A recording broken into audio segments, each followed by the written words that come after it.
እዙይ ድምጽ ራዲዮ ኤረናዩ ዕለታዊ ዜና ተቀዳዳማይ ቤልጂማዊት ወርልድ ቱር ቲም ኢንተርማርሼ ዋንቲ ጎበርት ማቴሪዮ ኤርትራዊ ቢንያም ግርማይ بعربي 6 ግንቦት 2022 መጋራጅኡ ብዝቕንጠጠ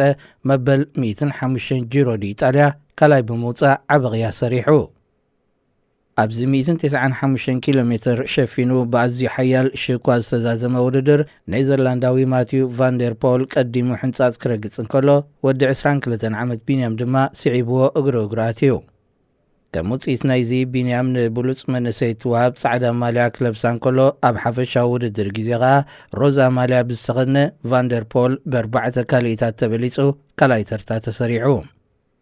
ቢንያም ድሕርቲ ኣብ 2015 ኣብ ቱር ደ ፍራንስ ማልያ ንጉስ ዓቐብ ዝለበሰ ዳንኤል ተኽለ ሃይማኖት ንሓንቲ ካብ ማልያታት ግራንድ ቱር ኣብ ዝባኑ ከስፍር ዝበቕዐ ካልኣይ ኤርትራዊ እዩ ብዘይካዚ በዚ ብዓርቢ ዝረኸቦ ተርታ ምስቲ ካብ 2017 ጀሚሩ ኣብ ግራንድ ቱር ቮልታ ስጳኛ ዝለዓለ ደረጃ ሒዙ ዝፀንሐ ኤርትራዊ መርሃዊ ቅዱስ ክመዓራረ ክኢሉ ኣብ ኢትዮጵያ መንጎ ሃይማኖታት ምስልምናን ክርስትናን ግጭት መክያዱ ከም ዘጓሃዮ ባይቶ ሰብኣዊ መሰላት ውድብ ሕብራት ሃገራት ገሊጹ ኮሚሽነር ሰብኣዊ መሰላት ሚሸል ባሽለት ብቅዳም 7 ግንቦት ኣብ ዝሃበቶ ቃል እዚ ናብ መላእቲ ሃገር እናስፋሕፍሐ ዝኸይድ ዘሎ ሃይማኖት ዝመንቀል እዩ ግጭት ኣተሓሳሳቢ ምዃኑ ብምግላጽ ማእከላይ መንግስቲ ሃገር ቅጽበታዊ መፍትሒ ክገብረሉ ፀዊዓ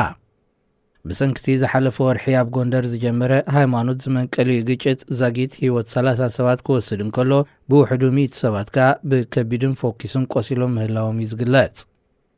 ሚሸል ባሽለታ መግለጽያ ብዕለት 26 ሚያዝያ ዝጀመረ ግጭት ክልተ መሳጊድ ክቃጸሉ እንከሎ ክልተ ከዓ ከፊላዊ ዕንወት ከም ዝወረዶም ከም ግብረ መልሲ ናይዚ 5 ቤተ ክርስቲያናት ክቃጸሉ እንከሎ ክልተ ሰባት ብሓዊ ብምቅጻል ከም ዝተቐትሉ ዝሕብር ጸብጻብ ከም ዝበጽሓ ኣመልኪታ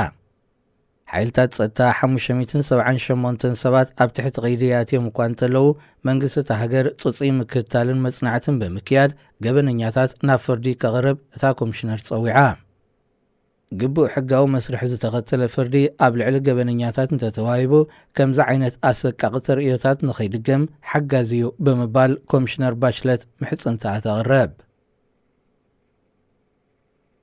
መንግስቲ ሶማል ካብ ኣህጉራዊ ማዕከን ገንዘብ ዝረኸቦ ፋይናንሳዊ ሓገዝ ብ3 ዋርሕ ክናዋሕ ሓቲቱ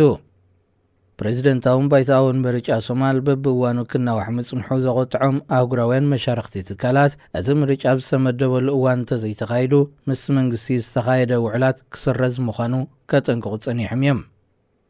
ሓደ ካብዞም ኣህጉራውያን ትካላት ዝኾነ ኣህጉራዊ ማዕከን ገንዘብ መንግስቲ ሶማል ንዝሓተቶ መንዋሕ ግዜ ብዝምልከት ኣብ ዝሃቦ ቃል እቲ ፕሬዚደንታዊ ምርጫ ኣብ ዝተመደበሉ እዋን እንተተኻይዱ ጸብጻባት ናይቲ ሓገዝ ምስቲ ዝቐውም ሓድሽ መንግስቲ ስለ ዝኸውን ምትሕልላኻት ክፍጥር ከም ዝኽእል ኣፍሊጡ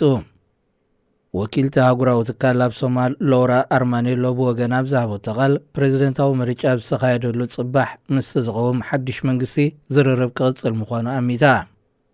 እቲ ኣህጉራዊ ማዕከን ገንዘብ ዝገበሮ ናይ 400 ሚልዮን ዶላር ሓገዝ ን3 ዓመታት ዝጸንሐ ኮይኑ ኣብዚ ሒዝናዮ ዘለና ወርሒ ግንቦት ክውድእ መደብ ተታሒዙሉ ነይሩ